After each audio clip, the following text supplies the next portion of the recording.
Hello students, एक बार फिर से आप सभी का हमारे यूट्यूब चैनल लर्निंग यूनिवर्स में बहुत बहुत स्वागत है।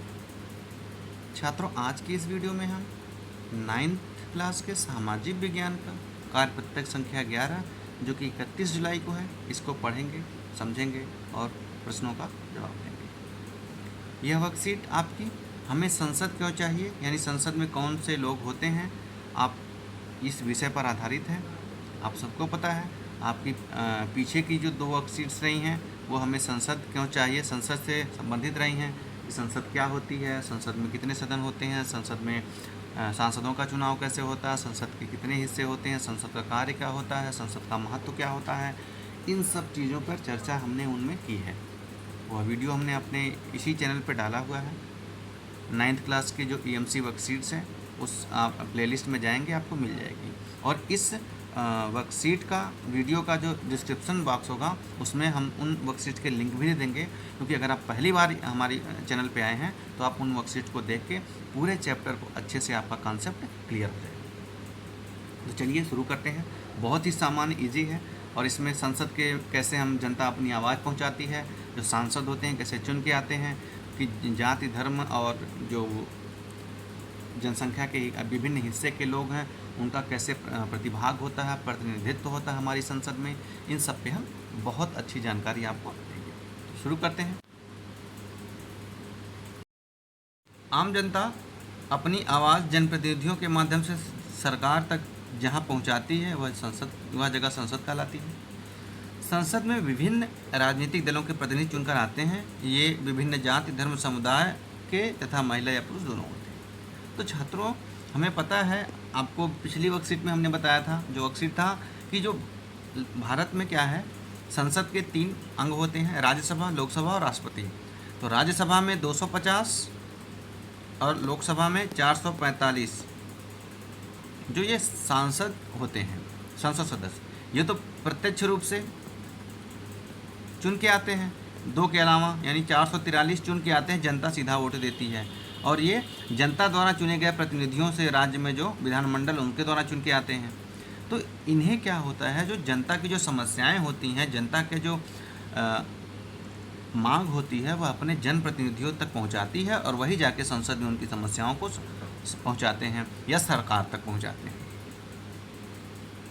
और यह विभिन्न राजनीतिक दलों से, आपको देखते होंगे कि संसद में कई सारे राजनीतिक दलों के लोग रहते हैं, यानी ये विभिन्न राजनीतिक दलों से चुन के आते हैं।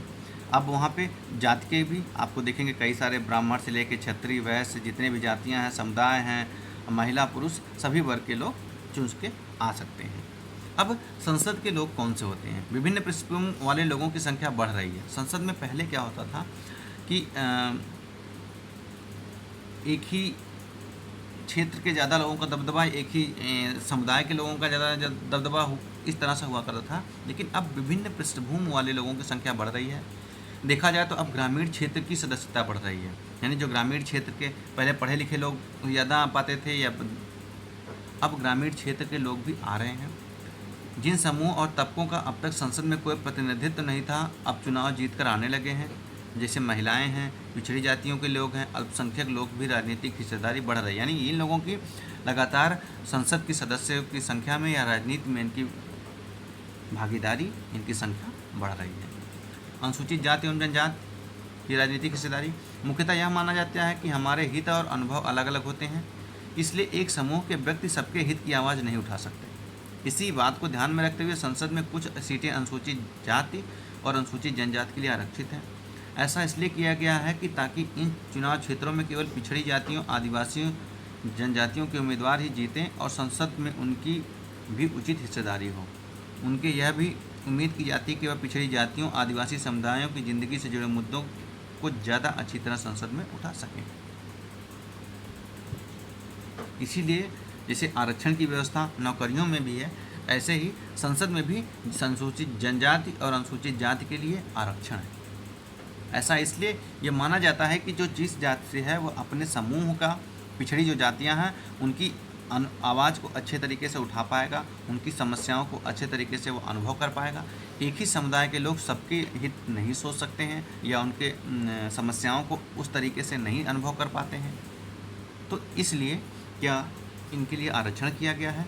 और जहाँ पे सीट आरक्षित होती है वहाँ पे केवल उसी जिस SC ST के लिए आरक्षित है उसी जाति या जनजाति के लोग ही वहाँ पे चुनाव लड़ सकते हैं। और इस तरह से यह निश्चित किया गया है कि SC ST के कुछ निश्चित सदस्य जरूर संसद में पहुँचे ताकि वह उनकी उचित हिस्सेदारी वहाँ पे बने और वो अपनी पिछड़ी जातियों आदिवासी समुदायों से ज़िंदगी से जुड़े मुद्दों को अच्छी तरह से संसद में उठाते रहें, सरकार तक उठाते रहें। महिलाओं की राजनीति में हिस्सेदारी, महिलाओं के लिए सीट भी आरक्षण का सुझाव पेश किया गया है। अभी भी कई बार एक आध बार यह आया है कि संसद में 33% सीटें महिलाओं के आरक्षित हो, लेकिन अभी ये बिल पास भी नहीं हो पाया है। इसलिए ये मुद्दा अक्सर उठता है कि महिलाओं की भागीदारी संसद में बढ़ाई जाए, सीटों को आरक्षित किया जाए, लेकिन अभी तक ये हो नहीं पाया है।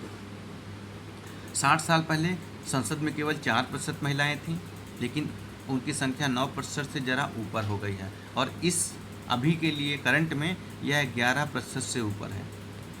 यानी 2021 चल रहा है, तो 2021 में यानी 2019 का हमारा जो संसदीय चुनाव हुआ था उसमें लोकसभा में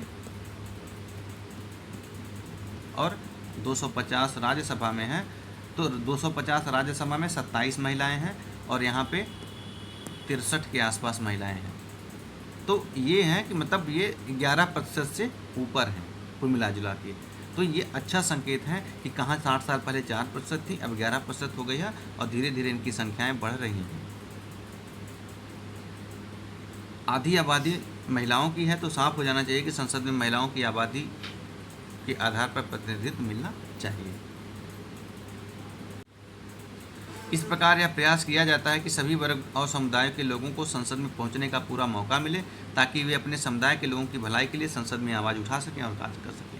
और इसीलिए लोकतांत्रिक राजनीति में भारतीय जो संसदीय प्रणाली है, भारत में जो चुनावी प्रणाली है, उसमें यह प्रयास किया जाता है कि जितने भी वर्ग के लोग हैं उनको क्या किया जाए, समुदाय के लोग हैं वो संसद तक पहुंच सकें, राजनीति में जो संसदीय राजनीति है उसमें हिस्सा ले सकें, चुनाव में हिस्सा लें और जीत के संसद में पहुंचें ताकि वह अपने समुदाय के भलाई के लिए आवाज़ उठा सकें। इसलिए देखते हैं कि जब चुनाव लड़ा जाता है तो जो पार्टियां होती हैं समुदाय के हिसाब से कई बार जो है किस जाति का है, यहाँ पे कितना वोट है, इस समुदाय का क्या है, तो उस हिसाब से वोट टिकट भी देती हैं। तो कई बार इन सब में मामला जातिवादी एंगल भी ले लेता है, लेकिन यह विभिन्न समुदाय के जितने समुदाय के लोग रहेंगे, जितने तबके के लोग रहेंगे, वह उसने अच्छे तरीके से अपने समुदाय का, अपने तबके की आवाज़ उठा सकेंगे और उनके कल्याण की बात सोच सकेंगे। अब आते हैं प्रश्नों पर। आम जनता किस माध्यम से अपनी आवाज़ सरकार पर पहुंचाती है?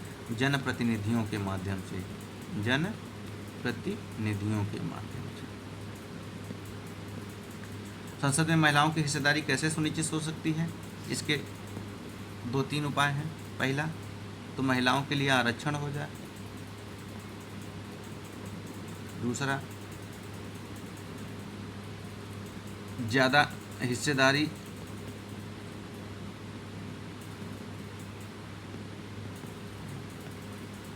लें राजनीति में महिलाएं, उन्हें जागरूक किया जाए।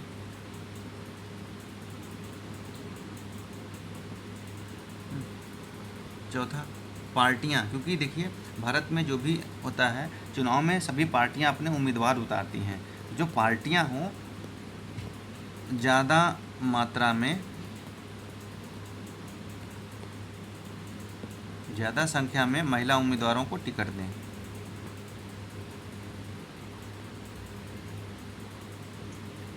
क्या करें? महिलाओं को टिकट दें। इससे क्या होगा? जब ज़्यादा उन्हें टिकट मिलेगा, ज़्यादा महिलाएं चुनाव लड़ेंगी तो ज़्यादा महिलाएं जीतेंगी भी, तो उनकी संसद में हिस्सेदारी बढ़ेगी, सुनिश्चित होगी।